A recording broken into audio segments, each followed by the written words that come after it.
Having done my share of LSD, I suppose I should add my 2 bits to the heap. I have had over half a dozen sessions with acid, ranging over about 5 years. I have ingested roughly 10 blotter hits in this time. The last time I dropped was December 15, or Friday, whichever the date was, and second last was December 30, 1987.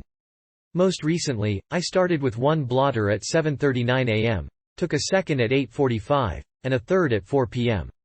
By 9 a.m. the liquid skin disease had kicked in, and the metallic sweats came and there were indications of activity.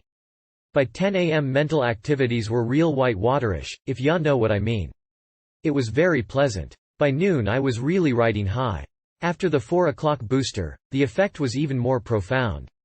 By this time I had taken just below 3 blotter units. Acid insights galore, along with the laughter caused by profoundly realized revelations and humorous social cultural reflections. Asleep by 3 a.m., my girlfriend and I had a delightful, close, bonding evening such as the effects were so wonderful. With me, acid can make me devilishly mischievous, meditatively reflectful, probingly thoughtful, reflective, serene, joyful, intensely happy, radiant of love. It tends to enhance my understanding of the cosmos. It is a way to travel to reality prime, where things are not exactly as they appear, and things are really eternal and ordered, assuring. It is a soulful drug, a mind, spirit, soul amplifier of perception, not a body drug like the legals. It allows the doors of perception to be cleansed. It reminds you are eternal. I once feared LSD cause I thought it would take me away, it would destroy me. Now I know personality is indestructible, at least for those who have found identification. While everything changes, I will remain. Those who have done LSD may suspect it is illegal because it causes thought processes that may threaten consensus reality power. It does not promote their authority. LSD is a long strange journey where you walk with yourself and get to know who you really are. I've had some really wonderful trips, and have learned quite a lot from this chemical. Its perspective cannot be wrong, just different. How many times has it been said or implied LSD drives you crazy? Are the Beatles crazy? They have done more and better LSD than I ever will. Didn't Rock Hudson, or was it Cary Grant, use it? Didn't the CIA? Why must scare tactics be used to squash anything the government, power structure doesn't like? Informed, intelligent adults should have the powers of choice, including choice of chemicals. This current prohibition will be no more successful than the last one, in its stated purpose. It has been very successful in its real purpose. Freedoms must be taken if the WOD is to work, and the typical person is too afraid to stand up and question or comment. Places like this are indispensable resources for dissemination of the real truth, and the real news. I thank Net God that I need not depend upon the TV for news, or a local slanted rag. While I admit a slight possibility of having a bad trip on acid, this has never happened to me.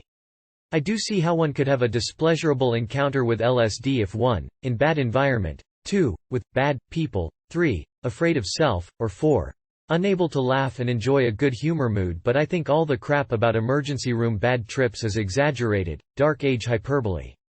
And last time I dropped I looked out my 4-story window, not jumped. LSD's LD50 is evidence that it is no harmful to the body than water is. It is beneficial to the mind and soul when used properly. It simply changes your perspective, shifts your dimensions a bit. Like Alice down the rabbit hole, it's a strange, but fun and stimulating adventure. It's not like I do it every day. It's been years since I did it before just recently. And that's fine with me. I was celebrating a 4.00 average for this term in school, and that's for comp sci, math, university honors and some history courses, not basket weaving. My comes up to 3.54, so I am sitting pretty at school, and work for those who would assume otherwise. Which goes to point out the amotivational syndrome, is a load of myth also. Probably the worst thing about this latest war on drugs is that it is at best a hypocritical witch hunt based on misinformation and one-sided propaganda. It is against information and informed formation. It would crush those who would exercise their legal rights in the name of the law. It would put the law over the individual, a corrupt and unjust law. It demands uniformity of posture and mind, rather than unity and diversity. The drug warriors assume judgment as their own, rather than taking stock in tolerance and freedom. As with the immersion flag, the symbol has become far more important than that which it represents. And this is a mistake, a grave and fatal error plaguing democracy. That the citizenry will be taken care of, and then controlled. Legislation can never produce moral change, or anything like meaningful growth. Only personal experience can teach the lessons of life. Laws cannot make one good regardless of number, severity, or penalty. Heaven must be something like a self-governed anarchy, with no laws carved in stone, except, "To thine own self be true," and "Do unto others as you would have them do unto you." Tolerance is necessary for growth.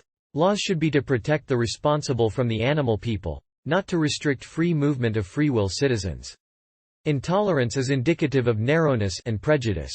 Ignorance and prejudice stand in the way of growth. They are unbecoming of those who would learn, and learn to know. German. Kennenlernen. One day perhaps we will pass out of the era of negative, forbidding laws to a system of positive, helpful laws, the law of love. When you love every other person as you can love yourself, and when you seek to do good to them and to do good for them, you will see that this is the best rule to run your life by. Laws, rules of behavior or patterns of response, are every person's duty to legislate for himself. Make the real rules for yourself. Find your own moral code and live by it, and be true to yourself. If you find yourself fully self-accountable, you need not fear the trials or the scrutiny of tyranny. A truly self-assured soul need not fear worldly troubles, for the citadel of the spirit is ever unassailable. Drugs or not, find yourself and be yourself fully and unwaveringly, certain of the truth you increasingly live.